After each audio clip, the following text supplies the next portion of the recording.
From the banks of the Passaic River in the shadows of the state's largest city, TV3 Sports presents a BCSL football matchup from John F. Kay Stadium in Harrison. The fifth-ranked Blue Tide entertain the Lyndhurst Golden Bears. Hi, everybody. I'm Matt Lachlan. Since the football playoff system was instituted in New Jersey, high school football has changed. Conference championships and Thanksgiving Day rivalries have taken a back seat. Perhaps that point is no better illustrated than here at Harrison. The Blue Tide have already clinched a tie for the BCSL championship. It would be their second championship that they've ever won in the BCSL. They come in at 7-0. But if they don't win today, they don't make the playoffs. And you can imagine that the team will not want to play on Thanksgiving if they don't have a championship to shoot for. So you can see how things have changed. Working with us on today's game is Al Reynoso. And Al, that is a monumental change. And it's unfortunate that if they lose today, will be 7-1, but it won't matter. Well, I think that Harrison has an opportunity to really capitalize on the fact that this ball game is very, very important to them. Ralph Borges said to his kids, last year we were 8-1 and didn't get in the playoffs because of the power system. We missed by half a point. We can't afford to lose this game. And I think it's that kind of a ball game this afternoon. It is going to feature two of the league's best runners for Lyndhurst, Rafe Marino. Rafe Marino, a great back, super back. He's approaching 2,500 yards for a varsity career. That's tremendous no matter who you play for or what league you're in. He'll get the ball 22 times. He doesn't even play on defense. He's a super back, 6'1", 190 pounds, and he's going to get the ball often. The other outstanding back is Harrison's Joe Da Silva. He plays both offensively and defensively. He certainly is a standout. We're going to take a short break. We're going to come back with the start of today's ball game as Harrison takes on Lyndhurst in a BCSL matchup. Is Harrison playoff bound? We'll find out right after this.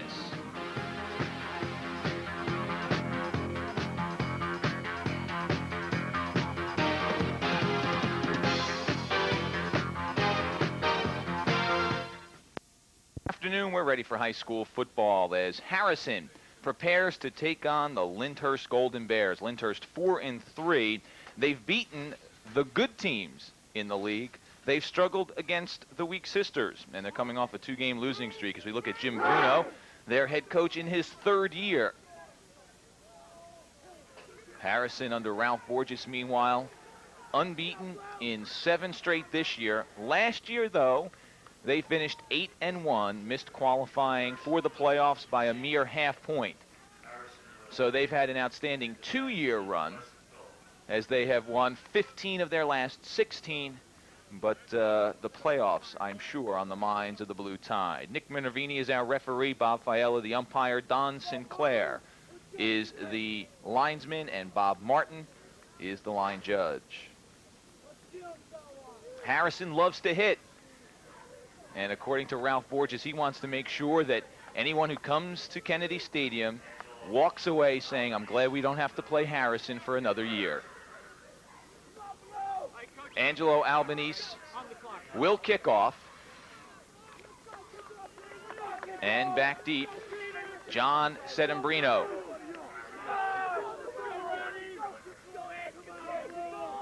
Albanese, a senior, and he is one of the emotional leaders of this club.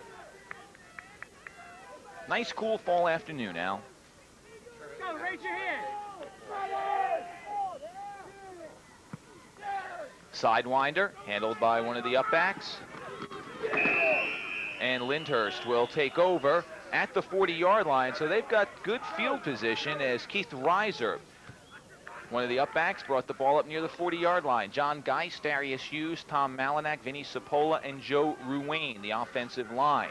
The backs and receivers for Lyndhurst, Rafe Marino, the tailback, Mario Moriano, the fullback, Soner Tozdeman is the flanker, and the tight ends are Scott Rubinetti and Dave Mango. The signal caller is a sophomore, Joe Signa, 6 foot, 175-pounder.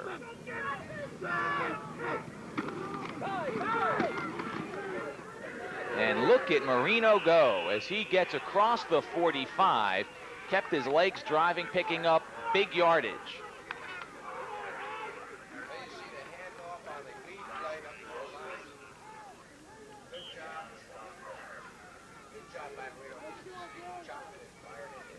We're having some problems with Al's microphone. We apologize for the technical difficulty. We're working on it.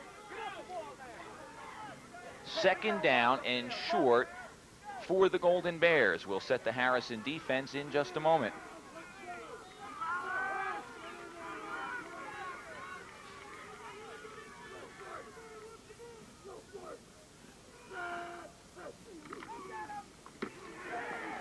Marino has the first down as he crosses midfield. He was hit behind the line of scrimmage, but kept going and picks up the first down. A four-man front for the Blue Tide. Felix Bermudez, Vic Arujo, Chris Sheeland, and Frank Rosas. The linebackers, Agudo and Enright on the outside. The inside backers, Pete Young and Joe DeSilva. And the secondary, Lucas, Gilmore, and Greenmeyer. First down for the Golden Bears, just underway in the first quarter. They'll go with a single man in the backfield now as Danny Sirica, well, he was set as a wingback. He now moves up tight. Rubinetti comes in motion. And Rubinetti turned upfield just a little too soon. Marino has a short pickup, but Rubinetti cut upfield just a moment too soon. And so that will cost Lyndhurst 5 yards, the illegal motion penalty.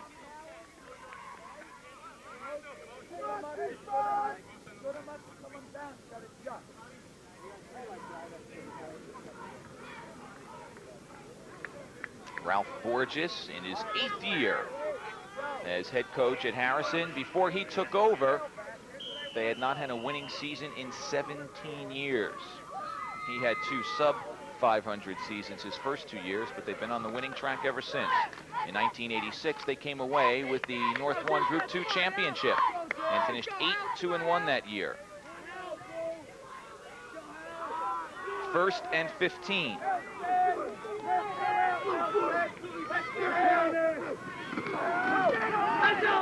Marino crashes into the line and picks up about 4.5. Host of light blue jerseys piling up around him. The man coming up from the bottom of the pile, Frank Rosas, the 6 foot, 202-pound senior.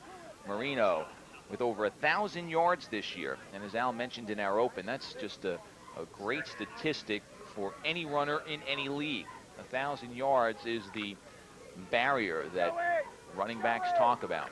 And he has not only done it this year, but he did it last year.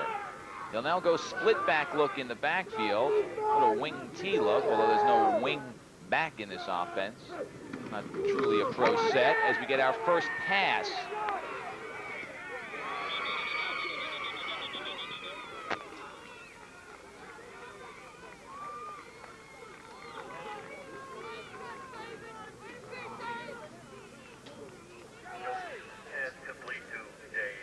Dave Mango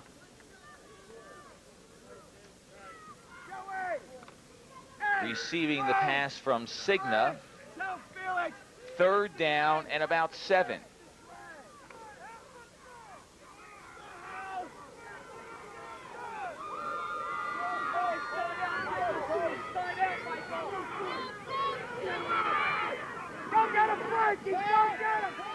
Heavy pressure. And it is picked off by DeSilva, who might go all the way. DeSilva has one man to beat, and he is knocked out of bounds by Darius Hughes.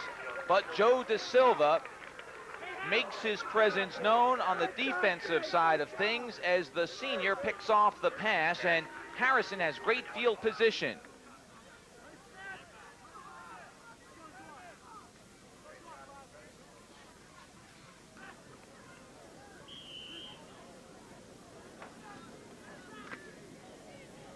Heavy pressure inside. Sheeland was on Cigna.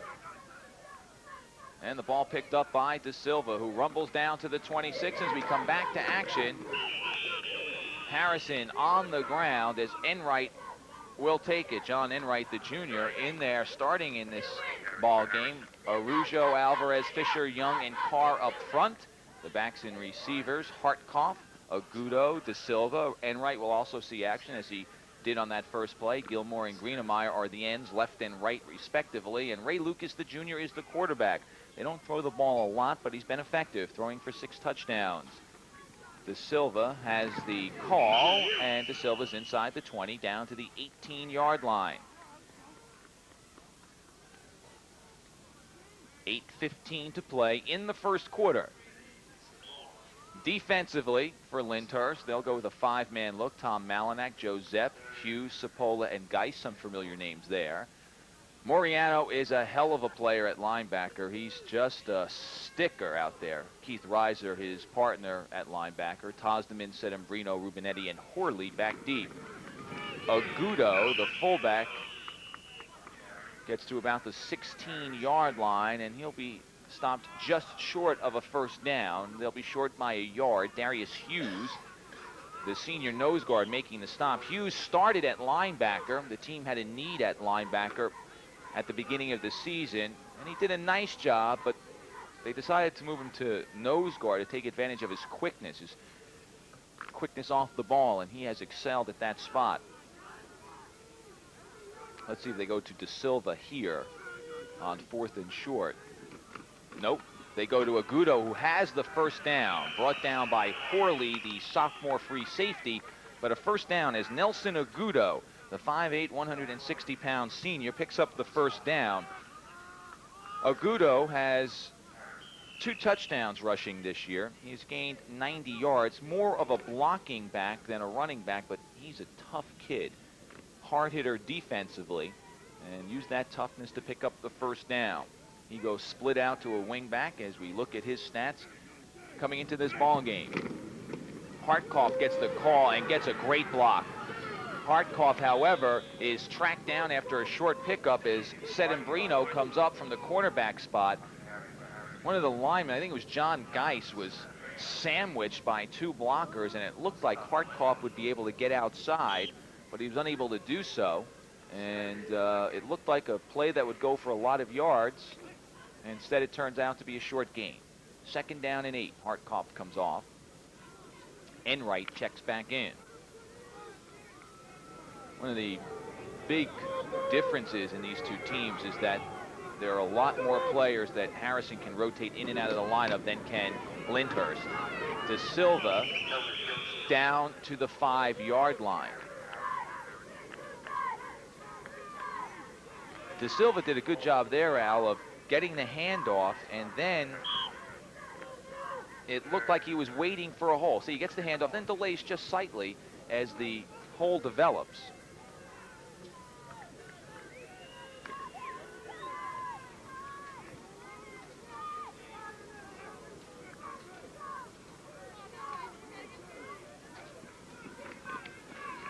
Here's Lucas taking it himself. Lucas is in. Lucas with a 6-yard run for the score. For Lucas, his 4th rushing touchdown, and Harrison off the interception takes advantage of the good field position, and the Blue Tide jumps out in front with 5.5 minutes to play. Lucas likes to run. He's the 2nd leading rusher on the team. Got a good block, kept his feet, and stretches out all 6'4" and gets into the end zone. High snap. Floater in the end zone, incomplete. Greenemeyer, the holder.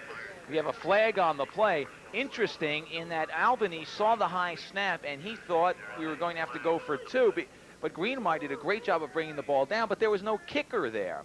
But I think we're going to have an offside call or too many men on the field as offside. Oh, it's called against Harrison. Offside called against the Blue Tide. It looked like the Golden Bears were a little slow in getting a 12th man off the field. The indication was offside against Harrison, but Nick Minervini, the referee, is speaking to the Blue Tide. So let's see.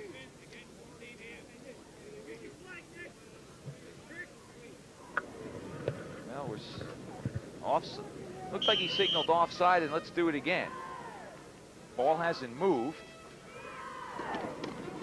Well, it's set down this time, but it's no good, and it's wide to the right. Well, 6-0 our score on the 6-yard run by Ray Lucas. We'll take a look at that one more time. Lucas getting a good lead block. There's Agudo coming up and tripped up there, but as I said, he kept his feet and gets into the end zone.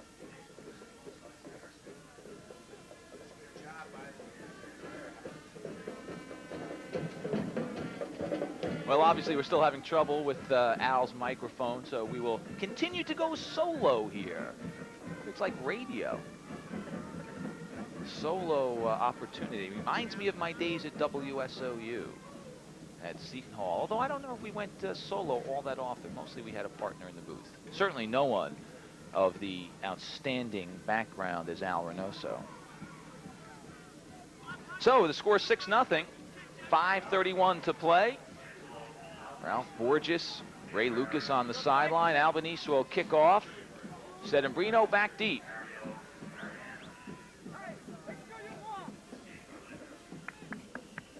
Moriano and Rubinetti are two upbacks, and again they go with the squibber. This one will go out of bounds, and the ball will be brought back to the 35, and Albanese will try it again. Obviously, Harrison saw something in their scouting and film look about the return game of Lyndhurst, because they have not given Lyndhurst any chance to return kicks. The first one, a squibber to the same side of the field we just saw, that was returned by Keith Reiser, gave Lyndhurst good field position.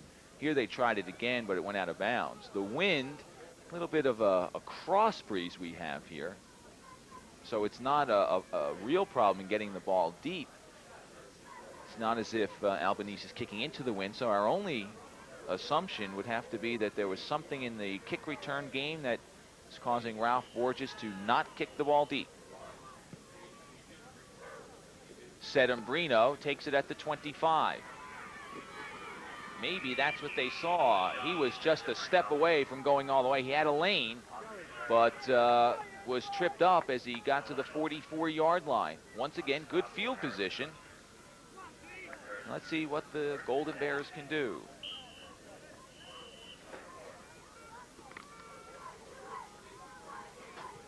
Joe Signa comes on. Sophomore throwing an interception on the last possession by the Golden Bears. I formation look again. The pitch is to Marino. He's met in the backfield. John Enright, the right outside linebacker, comes up to make the stop. Enright's only a junior. He's not a big kid, but is awfully quick. And he nails Marino for a loss of about 2.5.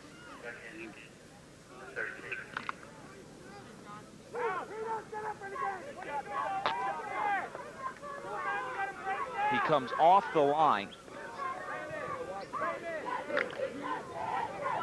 And Enright is able to make the stop. Marino, lone man in the backfield, behind Signa, second down. Marino with the call and gets back to the original line of scrimmage. Marino, obviously the workhorse of the Lyndhurst backfield.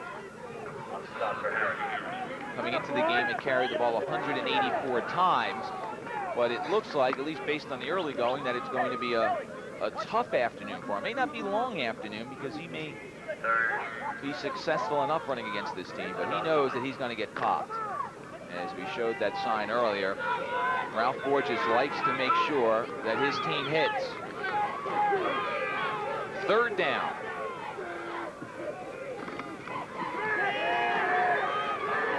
Signa throws to a wide open Rubinetti. Good pattern that time. As Mango cleared out short, left Rubinetti open for the deep run, and he was able to pick up a first down. Signa's got a good arm, and obviously Jim Vuno not afraid to allow the sophomore to throw. After that interception, showed no reluctance to go to the air second time, and you saw Mango just briefly there clearing out inside, and Rubinetti finally pushed out of bounds, but he's down to the 39-yard line. Lyndhurst driving, trailing 6-0. 3.5 minutes to play in the first quarter. And it's Marino diving forward to the 35, pickup of 4 on the play. It's a shame that college recruits have a list of traits that runners must have, and if a runner doesn't meet each and every one of them, he goes down to the second list. I mean, Marino's got good size, 6'1", 190. He's got good speed. He's got good hands. But according to Jim Vuno, he just doesn't have that 4.4 speed. He's got the 4.6 speed. And so coaches on the college level may be concerned about whether or not that they should offer a scholarship to him.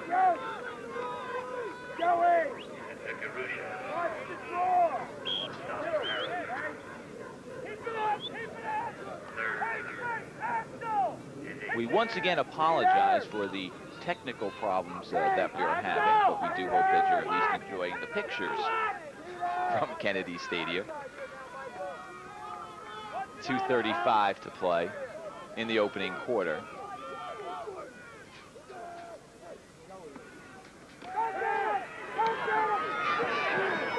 It's picked off by Lucas. Second interception by the Blue Tide, and Lucas is gone. Ray Lucas picks off another Cigna pass. Touchdown. And the Blue Tide lead by a score of 12-0. Second touchdown by Lucas, this one coming defensively. See on the replay, Matt, the pass is thrown, and this Harrison defense is just laying in the outside flats. Lyndhurst will not throw in the middle. They want to throw to the outside, and Harrison has picked the second pass attempt to that side off and returned it this time all the way. The last time the Silva got hit before he could score, but this time an outstanding job by that Harrison secondary. They leg it in for the touchdown. Ray Lucas that time. 69-yard interception return for Lucas. Joe De Silva, who was shaken up on the play, back on his feet, comes off the field. Harrison now leading 12-0. And Al, welcome to our broadcast. Well, Matt, it's been a while since I could get back on the air with this technical difficulty, but it's been an exciting game, and I've enjoyed it just sitting here relaxing as our staff put together the equipment here. Oh, there's a trick play. That's a live ball now in high school. And the try for 2 fouls. They tried to pitch it to Enright. They try to go for 2, and so it remains 12-0. Here's that touchdown again. The pass is thrown in the flat. You'll notice a lot of pressure has caused this kind of an interception. The defensive line really pressured. Yeah. Lucas picks it off, and he just legs it up the sideline. One man had a shot, missed him, and he took it all the way in for the touchdown. A great job by the free safety in the defense, Ray Lucas, at 6'4", 175. This was something that concerned Jim Vuno. He was very concerned with Harrison's aggressiveness and concerned with their speed. And he thought that this game had the potential to become somewhat of a blowout. It's still early and anything can happen. But he, this year, has just not been able to know what team will show up. They've played well at times. They played very well at times. Among their wins, they beat Beckton and Rutherford. Beckton right now in second place in the league. Rutherford a good side. But they've played poorly at other times. And unfortunately, it looks like in the first 10 minutes of this quarter that it's the poor team that's shown up. Here's Sedembrino. Pushed out of bounds at the 28-yard line. Axel Reyes pushing him out. Well, Matt, you know, Lyndhurst has not done a bad job moving the ball. They just, every time they've gone to the air, they've thrown to this flat. And Harrison seems to have had them well scouted so that they look and have their defenders in this flat area, this outside area, to the left of the Lyndhurst offense. And every time they've thrown in that direction, it's been picked off. Once brought halfway back to the goal line, and the second time all the way in for 6 points.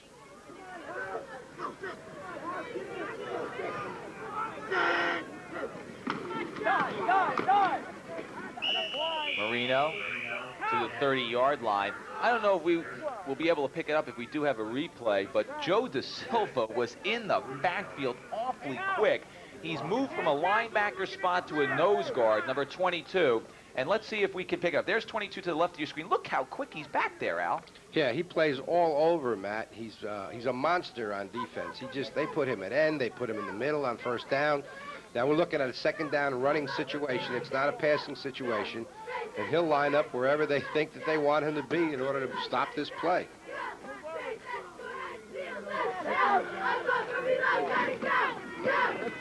Marino back to the line of scrimmage. This time it was Agudo who came in. Da Silva was able to give a pop to Signan. He's a little shaken up, but Agudo was in there trying to interrupt the flow of the play between Signa and Marino. Agudo had 10 sacks last week.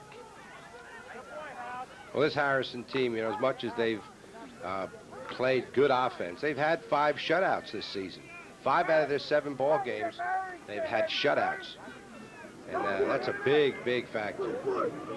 They've only got 3 touchdowns.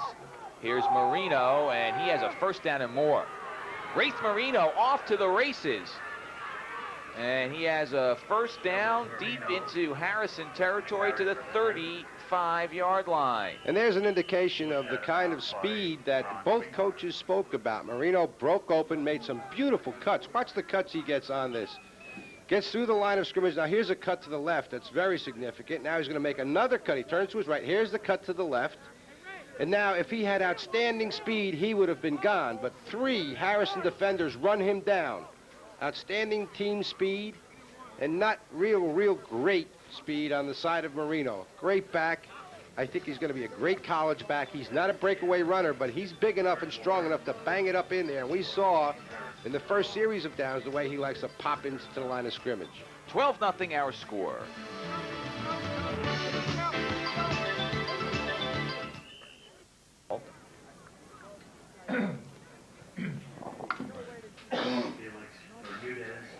Felix Bermudez on the stop. He's a big kid, 6 foot, 230-pounder. He was switched to end prior to the New Milford game. That was the 3rd game of the season for Harrison. And his strength has been a big part of his success. This is the kind of situation where Lyndhurst has had a tendency to throw the ball. When they throw to the left, they've had it picked off. When they've thrown to the right, they've had some pretty good success. Pitch. And Marino met at the line of scrimmage by Ron Greenmeyer. Greenmeyer, a great defensive ball player for Harrison. He really has contributed tremendously out of that safety position. Comes up hard and fast. Watch how he shows up here. Here's a sweep. There's blockers coming around the corner. Looks like he's got a lot of room, and boom. Now, big situation. Defenders show up quickly. In fact, I had called Greenmeyer. He was second in on the play. It was Agudo who came up. Greenmeyer, 2-year starter at safety, though, has done a good job playing center field this year for Harrison. Boy, Agudo was so quick. Just didn't see him get to the ball right away. Watch the ball! Center field, Raven, center field, right here! Screen, and Agudo snuffs it out and gives a pop to Marino. Well, that Agudo has a nose for the ball, Matt. He showed up from the linebacker, inside out. Now watch him fight, come up back to his feet, sniffs out that screen, was flying in there, and is right there for the hit. There's a young man get knocked down by a big lineman, got up, kept his feet moving, saw the screen developing, slid inside the blockers, and got right there to make the hit as soon as the ball got to the receiver. That was just a great job of sticking with the play. Pat Worley back to punt. First punt of the afternoon. Direct snap. Big win, big win, big win. Let it go. Good punt. Let it go, let it go. Hartkoff lets it go into the end zone, and the ball goes out to the 20. And we have a late flag thrown on the play. And by the reaction of the players, it looks like it's going to be a personal foul against Lyndhurst. It was against Lyndhurst, but it was after the exchange of the punt. So if that means the ball be brought out to the 35.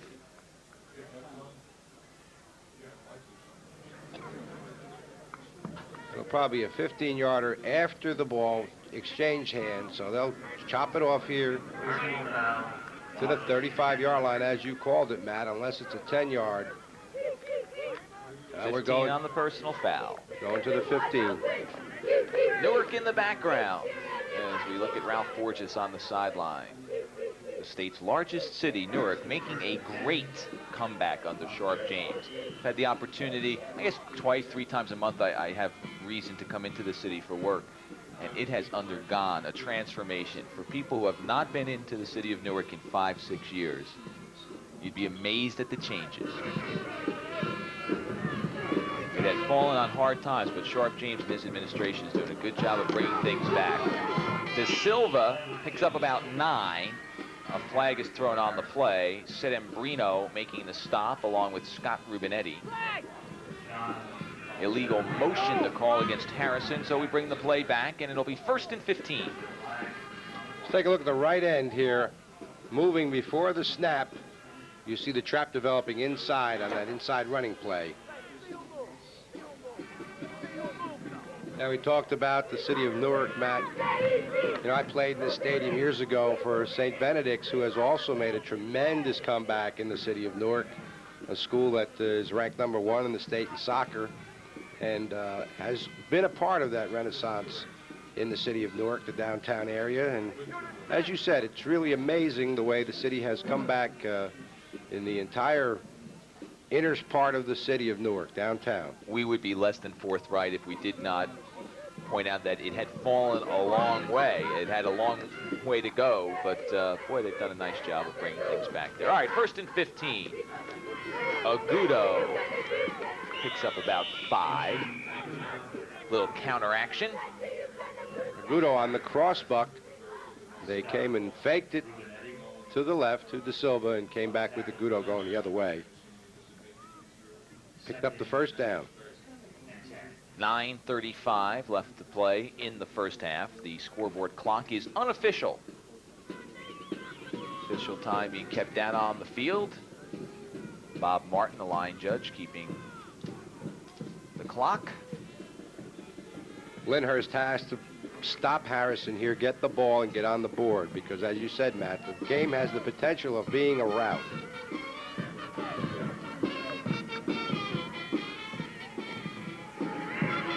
Lucas incomplete for Greenemeyer. Pressure from Tom Malinak, the left end. Malinak came crashing in there. Watch him come across. You'll see the secondary. You see him at the top of the screen going to the right of your picture, but he has pressure right there. The Lyndhurst defense just moved back, rotated to the left, had everyone in position, but the pass rush was the reason for the pass not being hooked up that time. Malinak, excuse me, one of the co-captains. Great job by Malinak. He's been a workhorse at defensive end this year. 6'2", 190.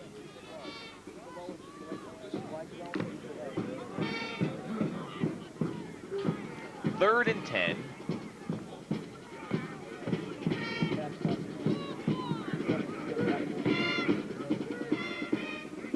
Pressure inside, out to Hartkoff. Hartkoff down the sideline, makes a nice cut, spins down to the 30-yard line. That play out looked like it wasn't going to get anything. Another example of the kind of team speed that this Harrison club has. This young man catches the ball. Watch the way he follows the blocks, coming right into your living room. Pressure by Moriano. Here it is. There's one block. Watch him go inside this block. Now we got 68 out here. He comes outside, gets the sideline, outstanding speed, outruns the defense, cuts inside of another man, almost went all the way. Down to the 31-yard line. Steve Hartkoff. Come on, Joey, break it! De Silva inside the 25. This Harrison team's impressive, Al. Sure are, Matt. They have everything. They've got a big, tall, strong quarterback, some real good backs, big linemen, very good team speed, very quick feet. I'm very impressed by the team foot speed. Watch this crossbuck inside. Trap, and De Silva almost breaks away, If he'd have cut to his right, perhaps he would have had an open area to go by, but he runs very, very well. On second down, they go to De Silva again, and he gets a first down inside the 20-yard line. Let's watch De Silva bounce outside this time. The trap gets jammed up. He's going to come on a crossbuck. They fake to the right. They're coming to the left. Now, see that block? He decided not to go in there. He went wider, stopped his motion, and started slowed down, and then made the cut up inside. So he runs well east and west, but when he sees the turn signal to go north, he turns it up very, very well. 24 yards for De Silva today.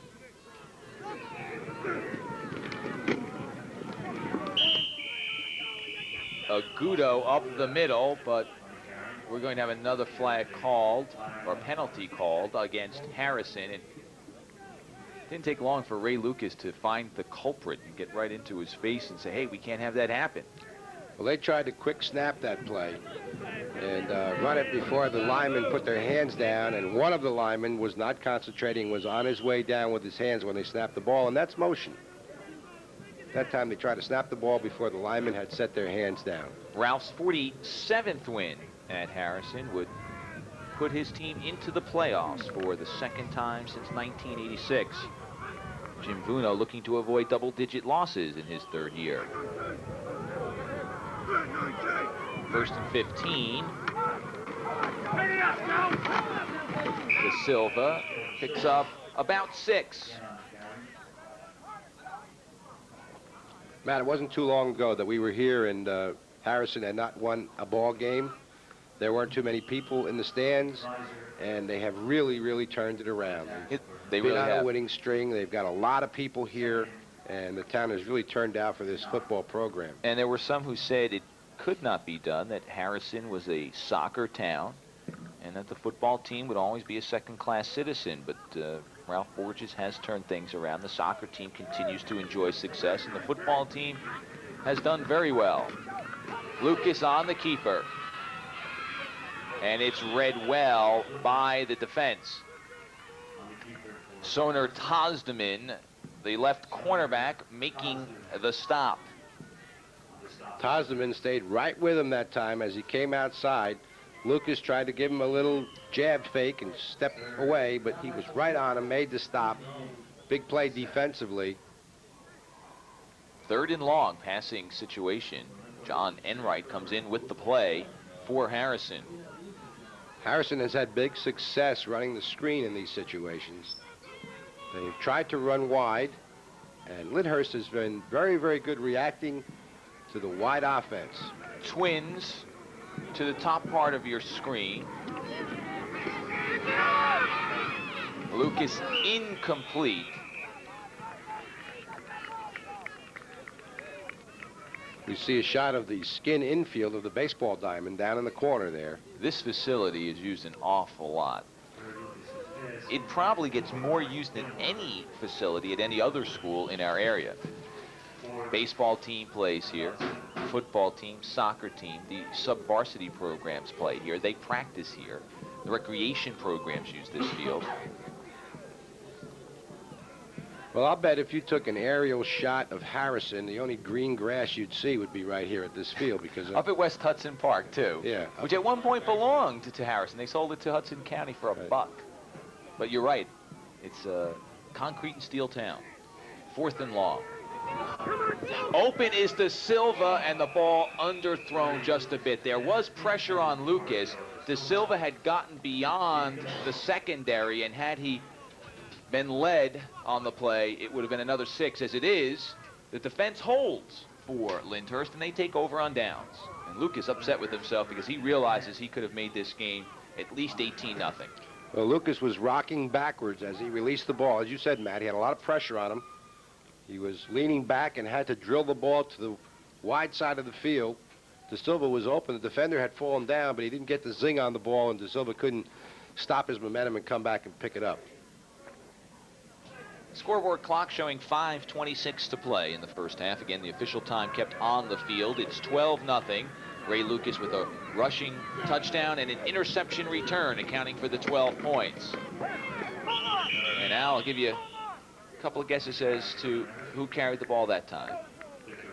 Well, Marino gets the ball whenever they want to move the ball well. And he's got somebody following him all around defensively. That time, Nelson Agudo made the stop. That's Agudo. Agudo is with him, and looks like he's mirroring him. He really is. He's having a great day, and he is on Marino.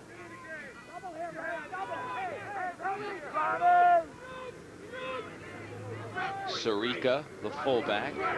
Tailback is Marino on second down. And Marino gets across the 25, pickup of 2 on the play. Let's take a look at Agudo here defensively. From the linebacker spot. Not a big man, but he can hit. And there he is, right on Marino every time he gets the ball. Agudo limping just a little bit after that play. He's listed at 5'8", 160. And we have a timeout, an official timeout on the field for the 4-minute warning. 4 minutes. 4 minutes. Well, Matt Lyndhurst has done a good job stopping Harrison on this particular drive that Harrison had developed, and now they've got to get the ball upfield, and their tendency in this situation would be to throw the ball, although Harrison has intercepted twice to stop drives by Lyndhurst. So let's see what they do. If they put it up, Harrison is just sitting waiting for that ball to come into the air.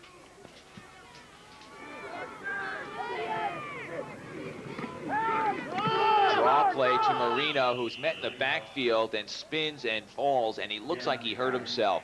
It looks like when he ran into not only his own blocker, but the potential tackler, that he hurt himself because he just went down like a rock, and he is shaken up.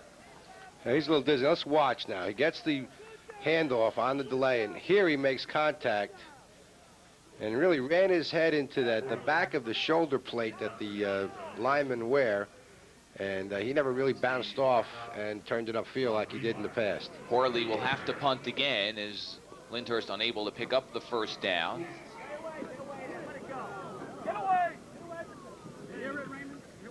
And it's down at the 32-yard line. Good punt by Horley.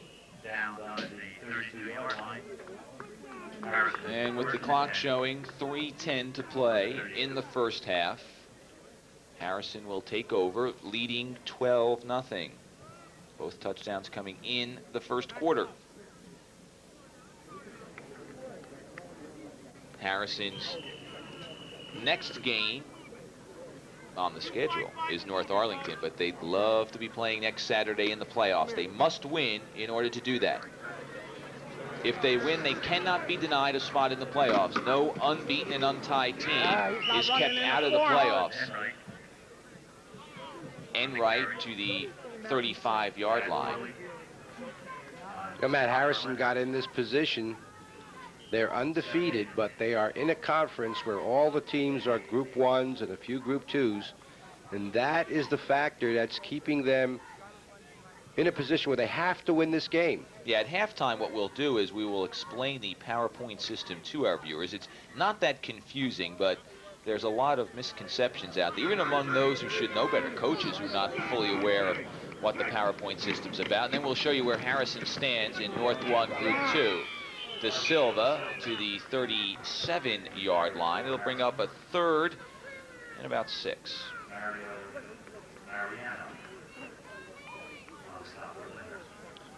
Let's take a look at De Silva here as he limps off the field.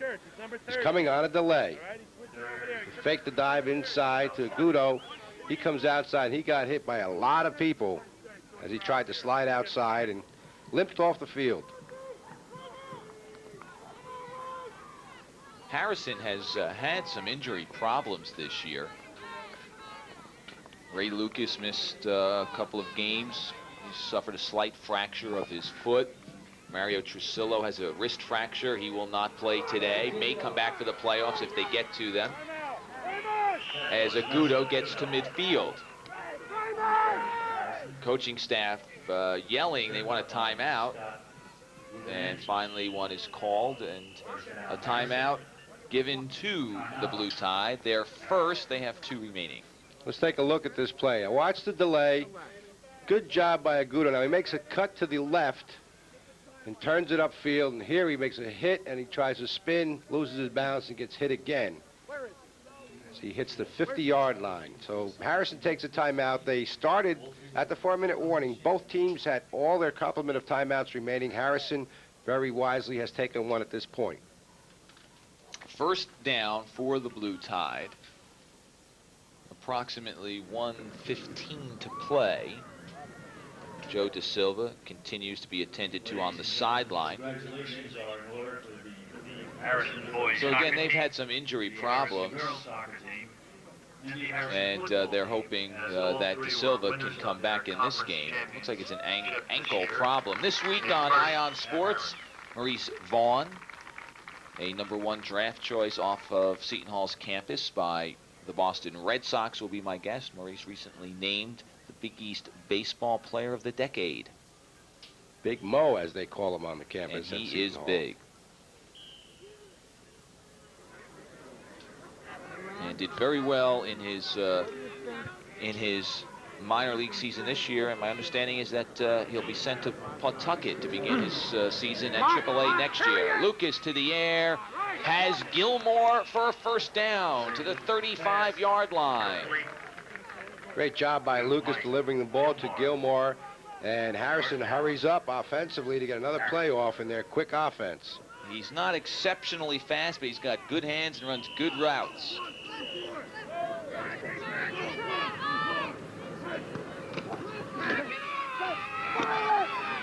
Lucas looking for Gilmore again, this time incomplete. Settembrino on the coverage. Stops the clock. 57 seconds showing on the scoreboard. Again, the official time kept on the field. Lucas coming back with the same play that they hooked up previously for a big gain and first down. They're well within the possibility of scoring before the end of the half, and they want very much to do that. It could put the game away and have a tremendous psychological edge and momentum. Meanwhile, Lyndhurst has got to stop them if they're going to stay in the game and have any kind of a shot psychologically. Lucas lofting one for Enright, incomplete. Rubinetti on the coverage. The Harrison fans wanting a penalty called for interference. And we'll take a look at it one more time. Let's take a look now. See, the ball is thrown. The defender is there, and he slows down a little bit in order for him to catch the ball, and he prevents the Harrison defender from getting there. We see the bodies tumbling to the turf, but that replay look really couldn't give you an indication as to whether or not there was interference. The official right there, obviously, he has the better look at it. So it stops the clock. 3rd and 10. 3rd and 10 passing situation. Remember, Harrison likes to throw the screen. They have not shown the middle screen, but I think that's the one that would be open if they wanted to go with it.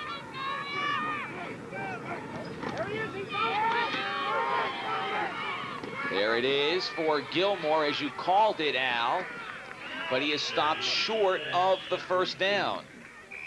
And Harrison will utilize its second timeout. I don't see any coaches here. It's almost like I knew that play was coming. I overheard them, and maybe our lines wired up. But no, that was the play that was open, and they sure came back with it. And it's a shame that it didn't work because they had the blockers there, and a great job defensively by the Lyndhurst defenders in the middle. There were 5 blockers against 2 defenders, and they couldn't break this thing open. Right here, look at that wall of blockers, and watch the job right there by number 39, John Settembrino. John Settembrino broke that up by himself, and he saved that touchdown, because had he not fought through those blockers, Harrison would have been standing in the end zone with 6 more points on the board.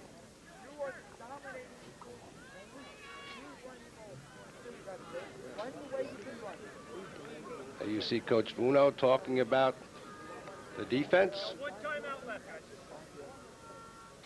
I think that was Frank Venezia, the defensive coordinator out there. Yes, it was. Right. 37 seconds left. They look a lot like Big Frank. And It's a big staff. it sure is. It's a big squad. I'll tell you, if they Coaches. could suit up, the advantage would certainly go to Lyndhurst. That's a big coaching staff. Looks like they've done some work in the weight room. Big play here for Harrison on this 4th and about 3.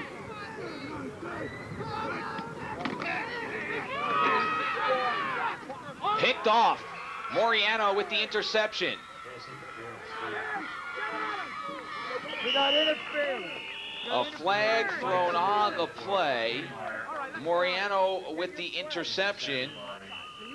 And for Moriano, that is his third interception of the year. We get a penalty called against Lyndhurst.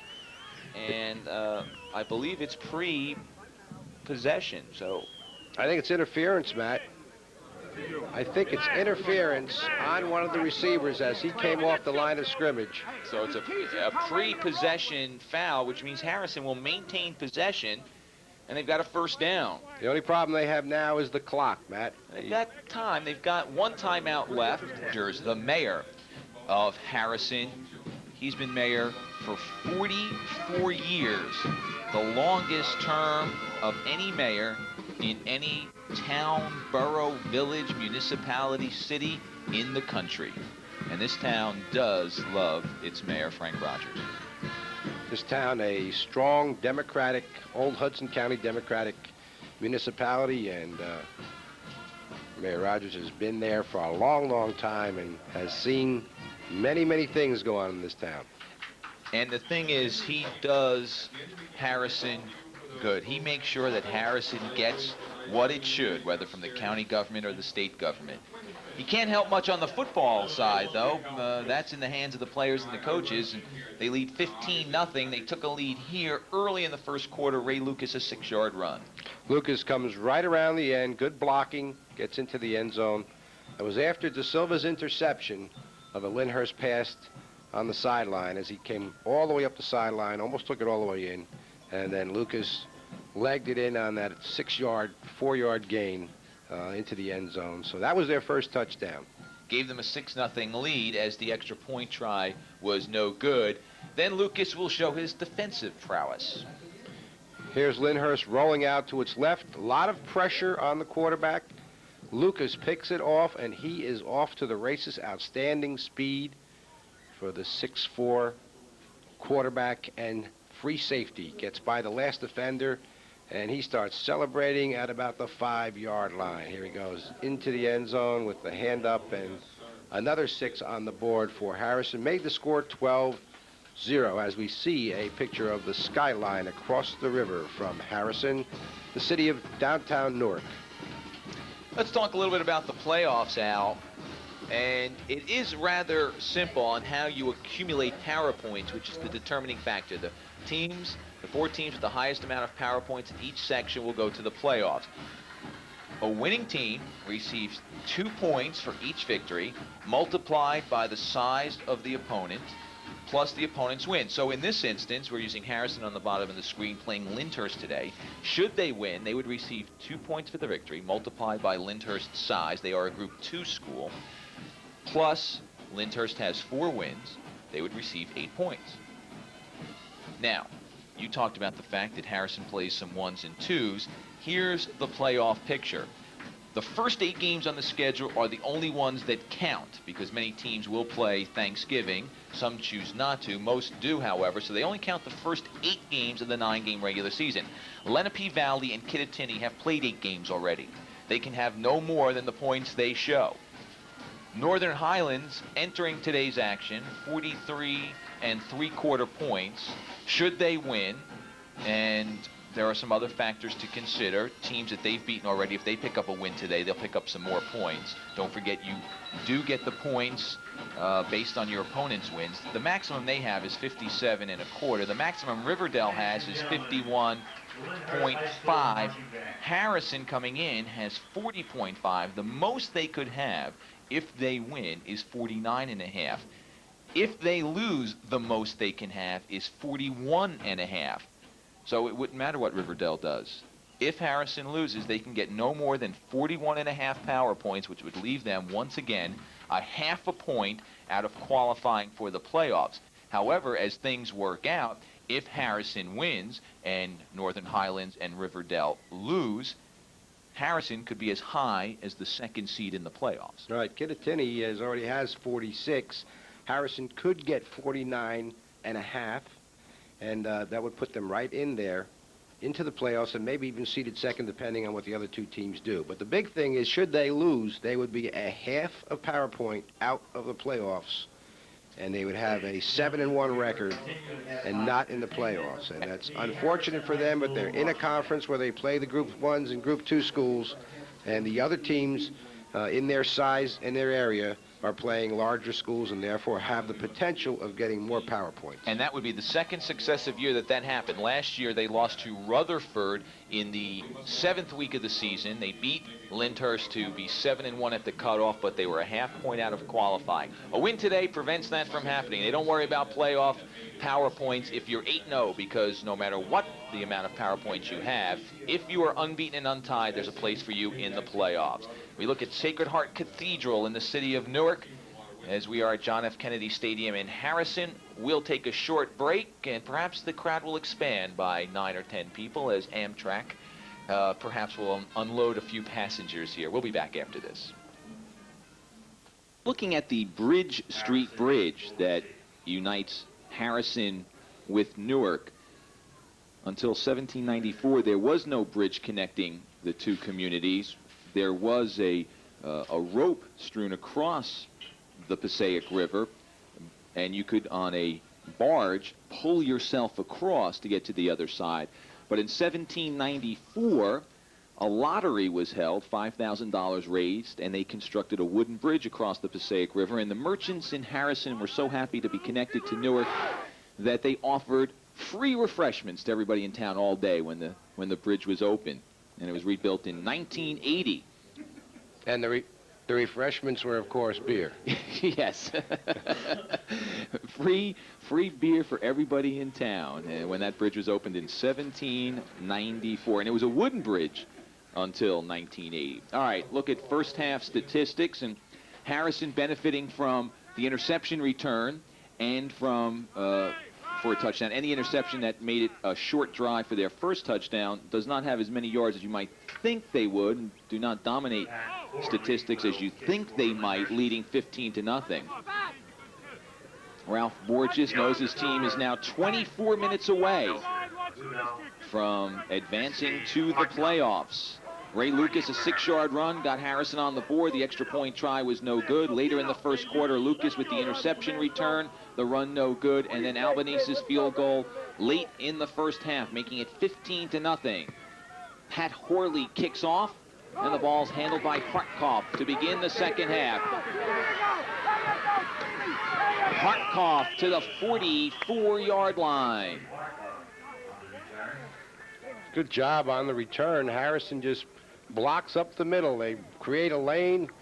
He finds it and takes it up a long way. Steve Hartkoff.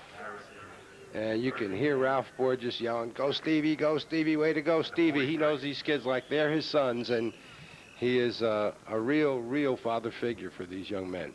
Harrison's drive, of course, the interception return not reflected in that. And they've got 15 points on the board, scoring on 2 of 3 possessions in the first half.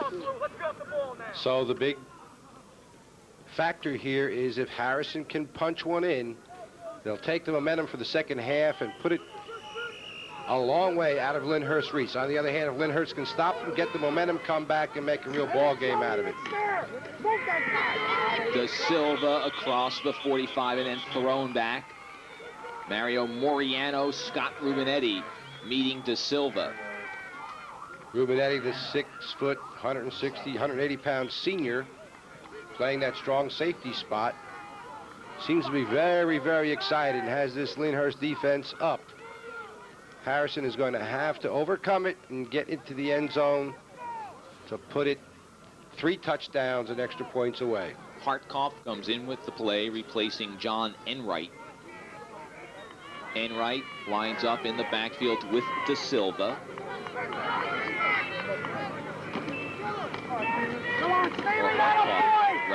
Hartkoff and De Silva in the backfield, and it's Hartkoff with the carry into Lyndhurst territory. Stevie Hartkoff, let's take a look at this handoff.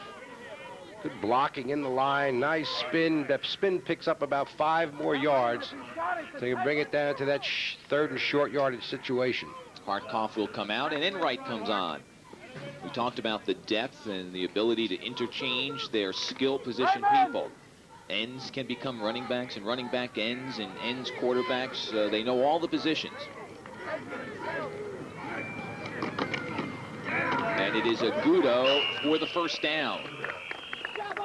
Agudo doing a great job taking the handoff into the line, seeing the hole closed up, sliding to his left to find the green grass open area, gets the first down with plenty to spare, and keeps this drive open and keeps it going. And this is an important drive at the beginning of the second half for Harrison, up 15-zip on the board. Have had 5 shutouts to this date in their 7 ball games. Da Silva tackled by Moriano. Moriano, the leader defensively for the Golden Bears. Coming into the game, 72 tackles, 10 sacks, 3 fumble recoveries, forcing 2 other fumbles. Had an interception earlier in the game that was called back because of an interference penalty called. 5'6", 170-pound senior. A young man who was a first-team All-League player last year and a member of the wrestling team at Lyndhurst, an outstanding wrestling team. Lyndhurst has had a good program over the years. It's Agudo inside the 40. Joseph, the junior defensive tackle, making the stop. He's another member of that wrestling program. Joseph, 5'10", 250, is the heavyweight wrestler. You'll see him right at the top of the screen come off his block. You'll just see him right here, right there off the block. Makes the hit. Good job defensively. So Harrison goes into a 3rd and passing situation. They like to hit the curl to their left, the bottom of our screen. They'll run that wide receiver into the curl when they're going to pass.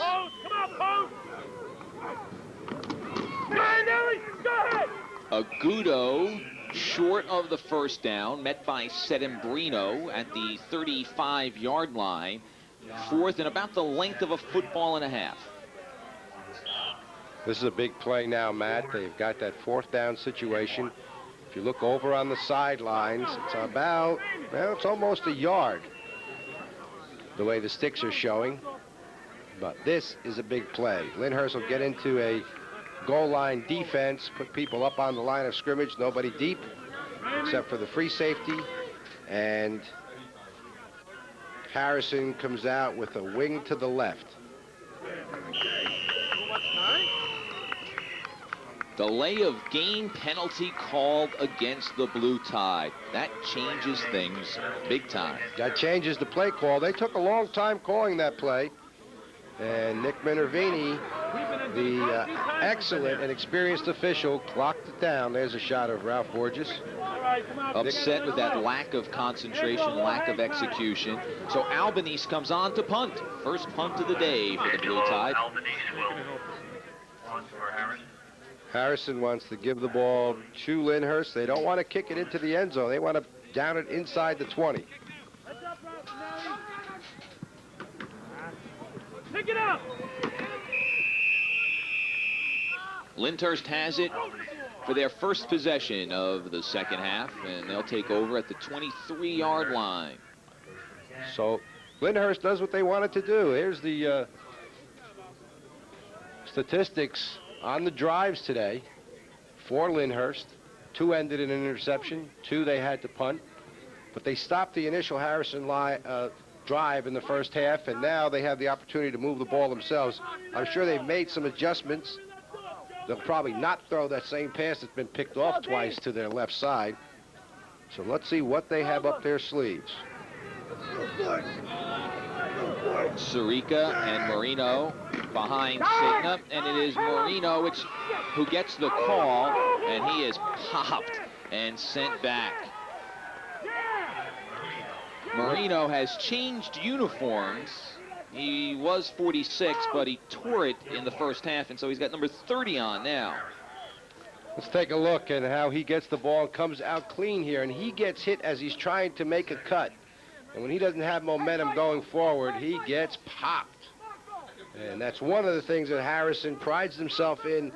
If you're going to gain some yardage on you, you're going to pay the penalty, and somebody's going to hit you. And they emphasize hitting, and that was an example of the way they hit here at J.F. Kennedy Stadium in the heart of Harrison. Mike Gilmore on the stop.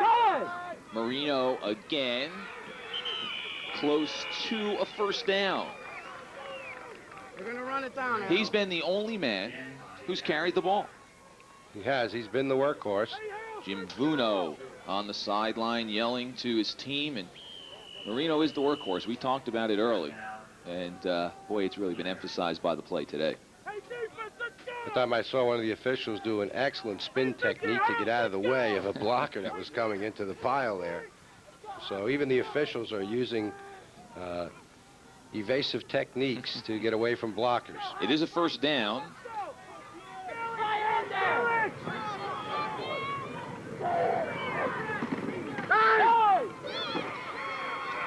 And Marino again picking up about 7.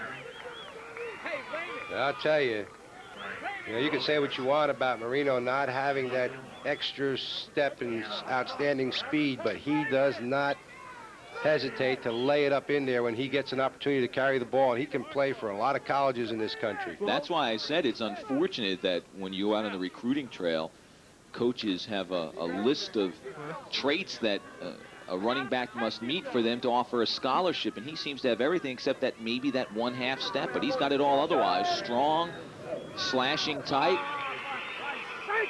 and a 5-yard penalty will be assessed against the Blue Tide for encroachment, and that'll be a first down. So Lyndhurst is on their way to getting momentum. We talked about it, and they are executing it well. They're just giving the ball to Marino, trying to block effectively in the off tackle and the dive hole. They have the lead fullback out of the I formation coming up and picking up the linebacker. And Marino has brought this ball up as they approach the 50-yard line. And Harrison is going to have to stop this drive. Marino has outgained Harrison on the ground, 84 yards to 82. And he'll add to that total as he gets to the 45-yard line. He's finding the hole, and he's getting a great job of blocking up front there by, it looks like Mario Moriano blocking for him. And there he goes into the line of scrimmage. Now watch this. There's going to be 10 Harrison defenders on this pile by the time the whistle blows. Second and about 4.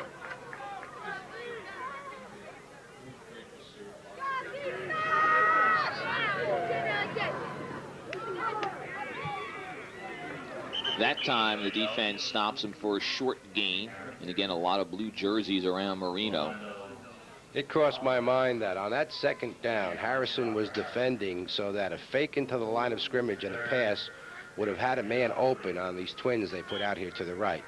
This time in third down, Harrison won't be that tight, and so a play fake won't be as effective. But that second down play would have been the play to call the fake of the run and roll out with the pass patterns because of Harrison's defense. Now in third down, they loosen up a lot, and they play a very good center field. They've intercepted passes in the first half, both leading to touchdowns.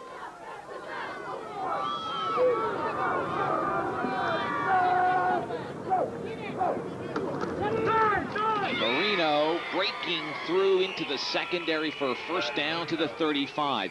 That time, Al, Harrison had 8 men within 2 yards of the line of scrimmage. 6 on the line, the linebacker's up tight, and if Marino gets through, he'll break it big as he did there. Watch the hole here. There's the block by the blocking back on the linebacker, and Marino comes right through in that I formation.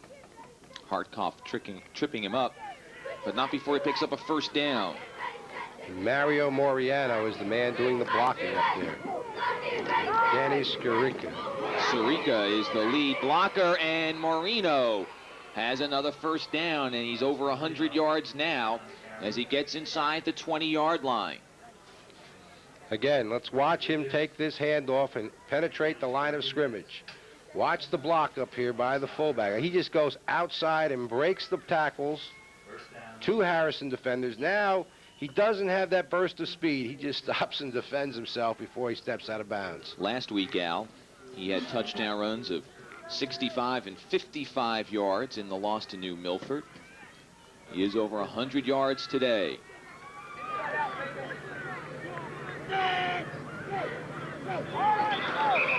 That time, on the hard snap count by Cigna, Rubinetti, the left end, moved, and it'll be a 1st and 15 now. Now that's the kind of thing that stops drives, especially teams that like to run the ball and don't have the ability to really throw well.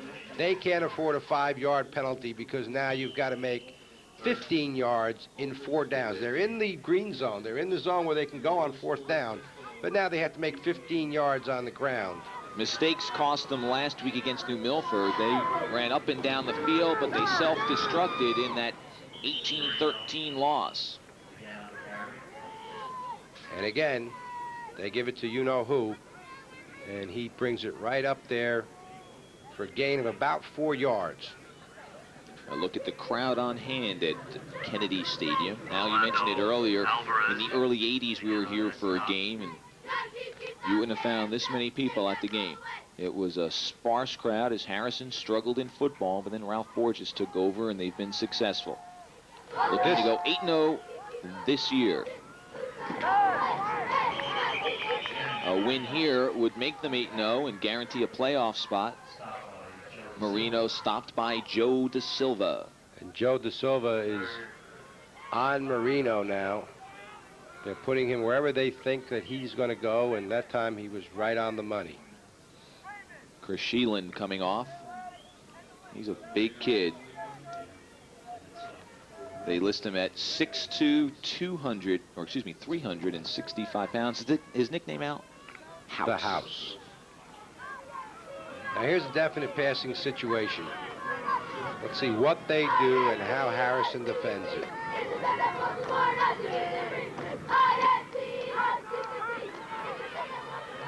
Well read by the defense. Marino on the pitch gets maybe a yard, and it'll be 4th and long. And we go back to that penalty that really halted the momentum that Lyndhurst was able to generate. The penalty and the defense of Harrison since that penalty has shut down this drive, and that's the end of the quarter. Boy, a quick 3rd quarter, and it remains 15-0. Harrison on top, and it's an uphill road for the Golden Bears.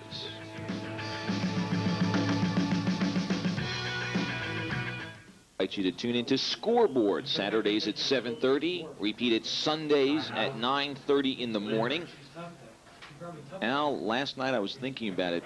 There are just 3 games remaining in TV3's football season. 2 playoff games, and after this week, just 1 regular season game, that on Thanksgiving. The season has gone by quickly. Well, it flew by, Matt, and we saw some great games and saw some outstanding teams that have gotten themselves into the playoffs. So in that span of time, we're going to see some great football. A timeout called by Lyndhurst. They want to talk things over. They need to pick up the 1st down. Ball is inside the 20 at the 19. It's 4th and about 13, and they must pick up the 1st down, keep the drive going.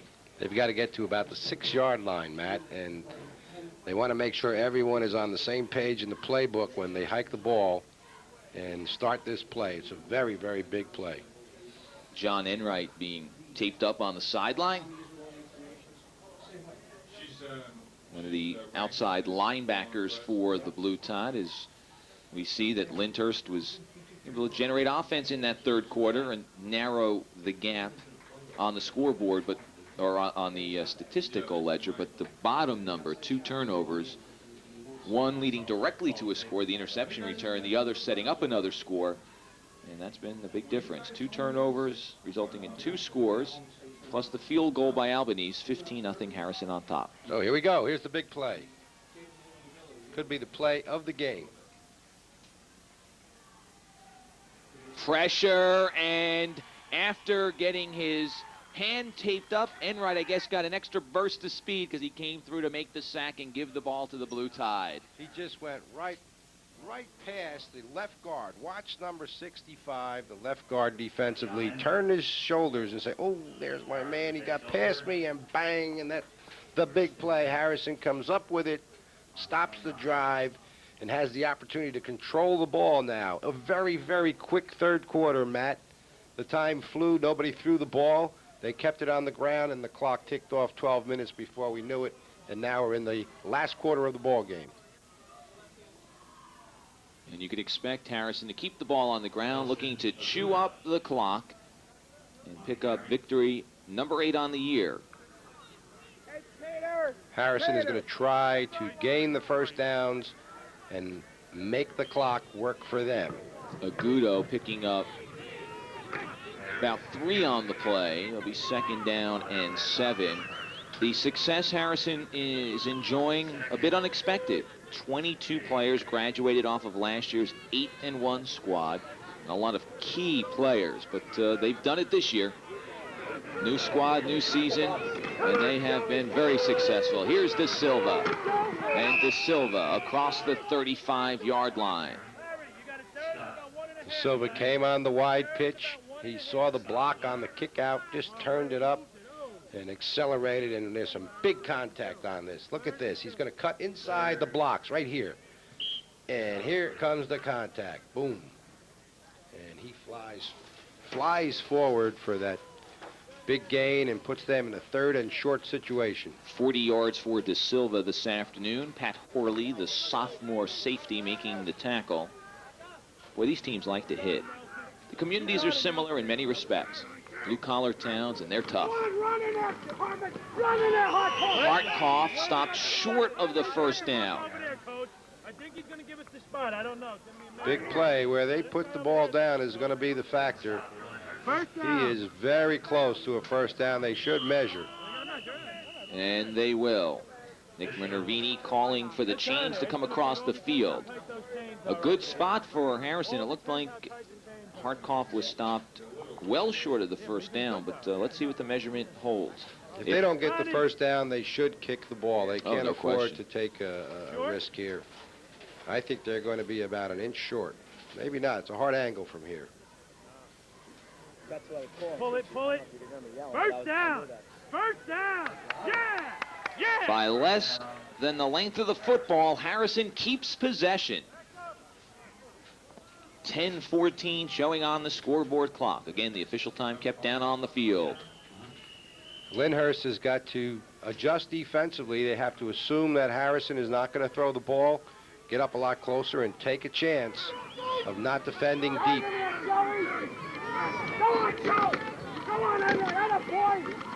Agudo wrestled to the ground across the 40-yard line. Keith Reiser making the tackle, the senior right side linebacker. Let's watch the linebackers here for Lyndhurst, sliding to their left, reacting to the play, getting in there and making it a short gain. Reiser, one of the pleasant surprises for Lyndhurst's Jim Vuno. Beginning of the year, Jim said, hey, Keith, if you can do the job, we got a spot for you. And he's played well all year. Hartkoff fights to the 44. John Geis, the end, making the stop. Geis moved over from tackle a couple of games ago, playing the end, and known to be tough on the sweeps, showing it there. So they come with a sweep to the left and don't make that much yardage. They're in a definite passing situation, but the clock is cranking down to 8.5 minutes left in the ball game. Good spot for a bootleg. Come on, Raymond! Lucas Raymond! keeping it Come on! and is tripped up by Horley, who flew through and made the stop, upending Lucas short of a first down. Bootleg was a good call that time, but the wide defenders for Lyndhurst were aware, and I don't think they made a first down, but they will be in a position to have to punt the ball back to Lyndhurst, giving them another opportunity to start a drive. 8:19 left in the ball game, and this measurement will put Harrison in a fourth down situation. Horley, who made the tackle, an outstanding athlete, also a member of the baseball team, and Lucas short of the first down. We can get it. Fourth and The assistant coach is saying, Coach, let's go for it. Let's go for it. We can pick it up, and it looks like Ralph is going to try and pick up the first down. Albanese not coming out onto the field. Agudo comes in with the play. Harrison will go for it on 4th and short. Back up, back up. It's a big gamble here. Big gamble. If Lyndhurst can stop them, they'll have good field position at midfield. Shows the confidence Ralph has in his defense, which has only been scored on 3 times this year. He feels that if they don't pick it up, they'll be able to stop Lyndhurst offensively. He's in, all right. Lucas with the safest play in the book, and at 6'4", he's able to pick up the first down on the keeper. That gets the first down, keeps the clock rolling, and Harrison now has the opportunity to run 4 more plays off the clock. Remember, Lyndhurst used a timeout at the start of the 4th quarter when it was 4th and 13 and the ball at the 19. So they have 2 timeouts remaining. That was the only play they ran in this 4th quarter.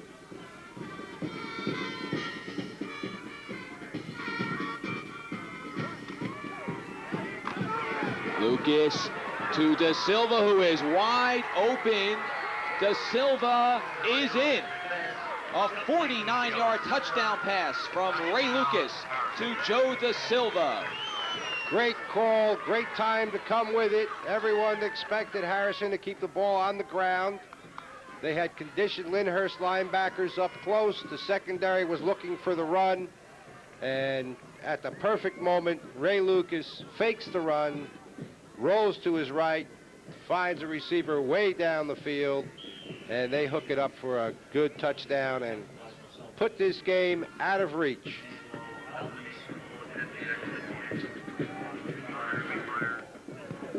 Albanise's kick is good.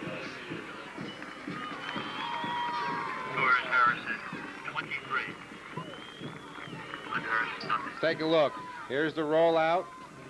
Lucas looks, stretches out that 6'4" frame, and fires the ball down the field. And who's there to grab it but Joe Da Silva, and takes it in for the touchdown.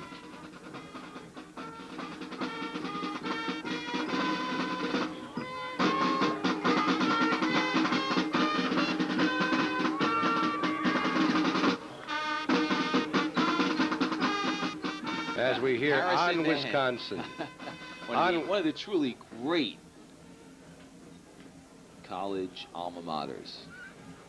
On Wisconsin being played here as Harrison goes up 22-0 and appears to have clinched the conference championship and clinched an appearance in the playoffs. They had clinched a tie coming into this game for the conference title, and this win today will give it to them.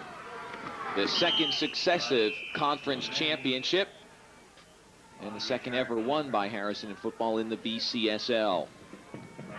So now when the scouting team comes back, they'll have a report that will be read, because with the win, Harrison's in the playoffs, and next week an opponent to be determined, but I'm sure Ralph kind of looked at what he expected to happen here and at other positions, and not sure who he sent his team to see, but I'm sure he has an idea of who they should have scouted, and he'll come back with a good report. And there'll be some reason to look at the report. You won't have to go into the vertical file. Well, I'll tell you what, Matt, I haven't seen many of the other teams in this area because they're very far north of us, but this Harrison team has as good a shot as anybody of winning the state championship in the playoffs. Marino getting the call and spinning to the 34-yard line. The only man who has run the ball today, Wraith Marino.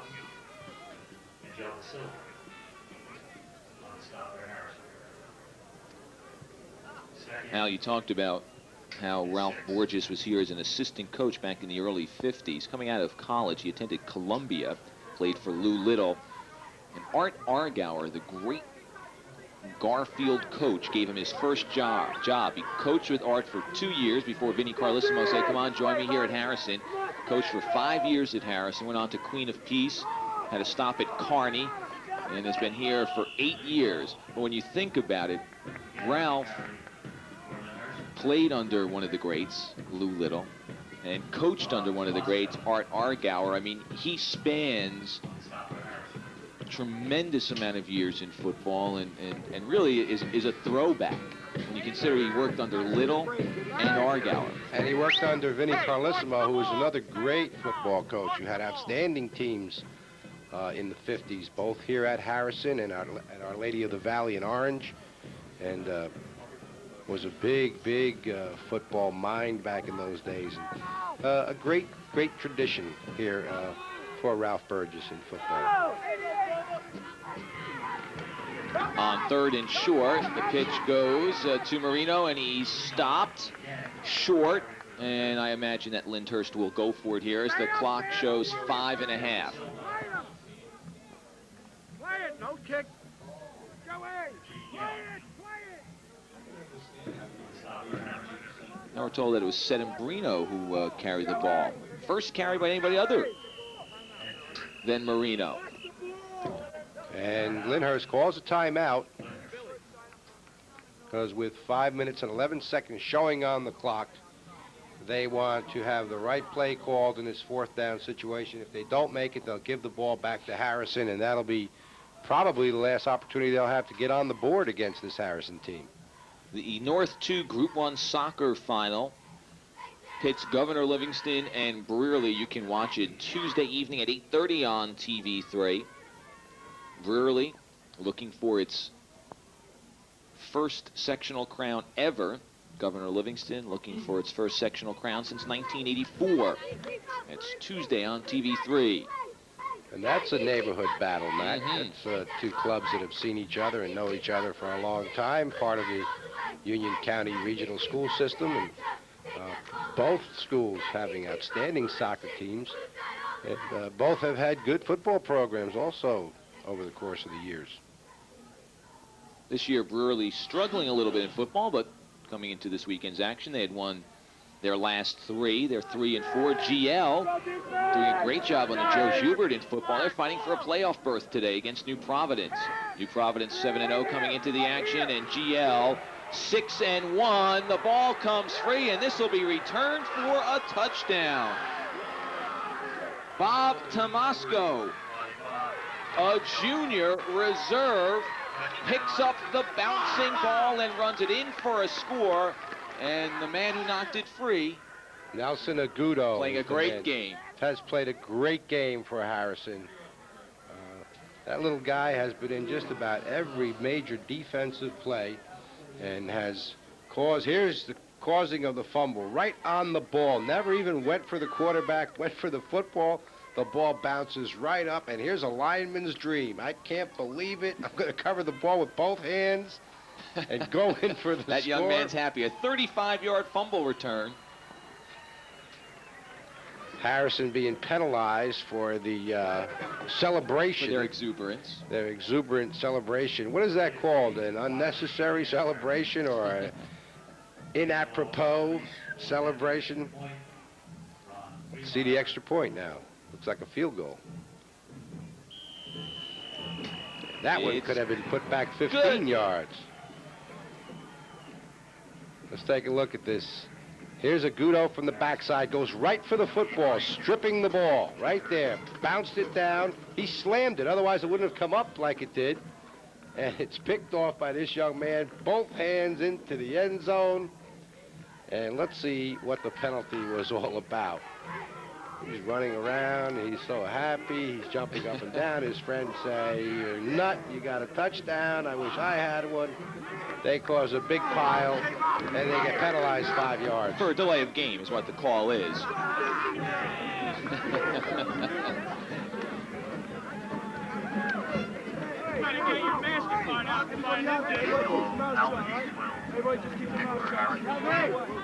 And he'll have that on TV for the rest of his life. Yeah. He'll tell his kids and show it to them. Some of us who played this game, well, they didn't have replays when some of us played. So they didn't have TV either, did they, Al, back in your they days? didn't have automobiles. Rubinetti picks up the kick. And he's brought down at around the 22, 23-yard line. We may not get a chance to see it again because Harrison may not score again. But Angelo Albanese, after every kick, is involved in a brutal blocking match, nowhere near the ball. Did not pick up the man that he was engaged with this play, but every time they've kicked off, he's been just hitting somebody and being hit, and invariably doesn't get much past midfield. Yeah, well, they send somebody after him every time. He's got a big smile on his face down the sideline. Yeah. But every Those time he kickers, kicks the punters ball. don't get a lot of chances to hit somebody, so he's going to take advantage of every opportunity. But he's probably, when you say to your players, I want somebody to block someone, it's very easy to pick out the guy who you have to block if he's the kicker. That's the deal. Marino, short gain off the left side. There he is. Harrison Blue Tide all the way. And there's a big sense of family among this club. That's what Ralph has tried to foster in his years as head coach. At whatever stop he's made, he's always tried to foster that sense of family. 4 minutes. Tough family. We're getting the 4 minute. 4 minute warning. Warning.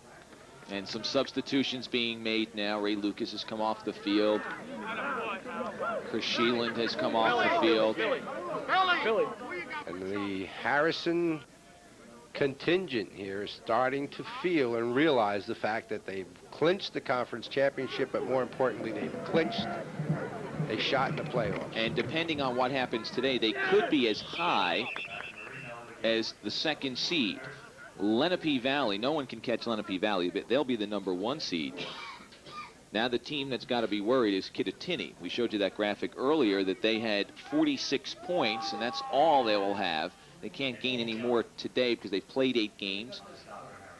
And now they've got to hope that Northern Highlands and or Riverdale lose. So Kittatinny's in the precarious situation now. They're on the bubble. Kittatinny goes on the bubble with this victory by Harrison. Mm-hmm. If Riverdale and Northern Highlands both win, it is Kittatinny which will be out of the playoffs. Hey, Billy, watch your show now. Play deeper. Third down. Let's get inside, Billy. Here it comes. Get out there. Here's Sedembrino carrying it for the second time. Chase him back. Stopped short of the first down near the 30-yard line. Joe Carr making the tackle. It's got to be all right. Jim Poplaski is out there, a new player for Harrison. Looking at some of the cleaner jerseys that are out there. Well, it would be a Mike shame. Enriquez coming on now. Right, we're starting to see the substitutes come in, but it would be a shame for Harrison to lose a key player in the ball game at this point with 2.5 to go and leading by a score of 29-0. Get away, Billy! Get away! Get away! Good punt by Horley inside the 25-yard line. Ray Lucas on the side. That's Mike Gilmore next to him. Show me everything. These are my boys. We see some of that family feeling. Coaching staff enjoying the victory too. As well they should. You know, when you think about it, you start back in preseason practice and you build for a goal of the playoffs. And again, this is a bit of a surprise for Harrison. They graduated a lot of players off of last year's squad. So we'll have a new offense here for Harrison. Ron Greenmeyer is the new quarterback, but he's been in the game all game. He's been playing as an end and playing as a defensive back. Here's a guy who's made some sacrifices along the way. He was a freshman and quarterback, played quarterback as a sophomore. Last year was a running back. This year he's an end. He played quarterback when Lucas went out with the fractured foot. Probably the best football player on the team in that he can play so many positions. And as I said, making the sacrifice. Everybody wants to get the glory, and the quarterback is the glory spot. And yet he, along the way, had to make some adjustments and was willing to do it for the team. Now De Silva's out, Gilmore out. As we hear the Notre Dame fight song strung up in the background. John Enright carrying the ball. Bill Eccles is now in there for Harrison. The Notre Dame fight song has been played once or twice this year. We're now told up here in the press box that's Harrison's theme song also. So this year, that song hasn't been played following a loss, either on the high school level here or out at South Bend or wherever these teams travel to, Harrison or the Fighting Irish. Less than a minute showing on the clock as Harrison leads 29-0. Jason Swakil carrying the ball. He's only a sophomore. Clock is starting to crank down. That may have been the last play of the ball game. That'll do it. The Blue Tide rises to the occasion. They knew they had to win. They knew they were playing a tough opponent. They played strong defense. That was the big key today. Big-time defense. An interception return, a fumble return, an interception that set up a touchdown. And all that hard defense resulting in a 29-0 victory. The Blue Tide 8-0 on the year. They move on to the North 1 Group 2 playoffs. And they could be as high as the number 2 seed, looking to win a championship that they last won in 1986. We'll take a short break. We'll be back to wrap it up after this.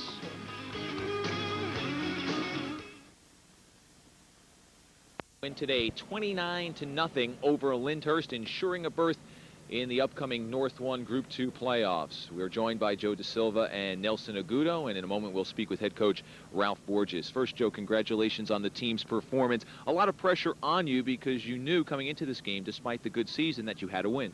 Yeah, well, I can't, and there's nothing I can say except we just love to hit, and when we hit, we win, and we hit today, and we won. You surely did play a well of a game defensively. Of course, the interception return, the fumble return. I guess that underscores the fact that Harrison is tough hit. Yeah, that's what it is. We just love to hit. We just played a great game today. Congratulations on your performance. Good luck in the playoffs. Joe DeSilva. Now Nelson Agudo, and perhaps he epitomizes hit on this team more than anybody else. Nelson, you get a lot of power from not a very big body, but you do like to hit. Yeah, I like to hit, but He likes to hit. I mean, short and sweet. I guess your post-game comments similar to your play. You let your actions speak for yourself. How did this team handle the pressure, though? I mean, this week all along, you knew you had to come away with the W. yeah. Well, I just thought that we had a hit and everything, and I don't know, there was a lot of pressure on us, and we just came through with the win. Well, congratulations on a well of a performance. Good luck in the playoffs. Nelson Agudo, and hey, Ralph, your club likes to hit. That's right. I think we've mentioned that a number of times. Your players reiterated it, but even along the sideline, you could hear the coaches say, got to hit him, got to hit him. Yes, that's been our philosophy since we've been in this game. We're all from the corner. We're a tough, hard-nosed group, and I think it's worked for us. Hitting makes up for anything else. Your defense yielding just 3 touchdowns this year, 2 last week, 1 in the opener against Weehawken. And I think we saw that though you have a good offensive club, everything begins with the defense. The 2 interceptions setting up 2 scores, 1 directly to interception return. Right. The fumble for a touchdown? Yes. I love defense. I think defense wins ball games. I'd like to reiterate the 3 touchdowns were in the air. Nobody has scored on the ground yet. Our offense is good. We have players like you just interviewed, and the rest of that team really come on. But the defense has been, in my opinion, the highlight of this whole season. This team has been a bit of a surprise. An awful lot of players graduated from last year's 8-1 squad, and I don't know that there were many people who thought that you would be standing here on the 8th week undefeated. Yes, and I'm one of them. We lost 22 kids and some key players like Hart and Mickey Rowe and Russ Amano and those type of boys. And we really didn't expect this, but they've come around. We've discovered a few really hard hitters, and again, that's what turns it around. That's the way we feel. Well, Ralph, most teams will be having next Saturday off, but you'll be in the playoffs somewhere. We wish you the very best of luck. Boy, thank you very much. You've been kind to us. Ralph Borges, the head coach of the Harrison Blue Tide. And I'll tell you, Al, there are some players who, on other teams, who will look forward to that week off because they'll have some bruises and nicks to heal. But this club, I think, they won't mind tomorrow getting up with some more bruises, looking forward to Saturday. Well, you know, when you hit, and you hit often, and you hit in practice, you heal pretty quickly. And when you win, it's easy to heal. But, you know, hitting is the name of the game around here, and I think that Harrison has a great shot of showing a lot of people who've never heard of them too much up north what they're all about. Now, I haven't seen the teams up north because they're far away from our area, But I think this club has everything that it needs to go all the way. And if anybody in our viewing area has the opportunity to win in the playoffs, Harrison's got to be one of those clubs. No question about it. They win today. They're 8-0. The final score once again 29-0 as they defeat the Golden Bears of Lyndhurst. For Al Reynoso and the coach Ralph Borges, I'm Matt Lachlan saying so long, everybody.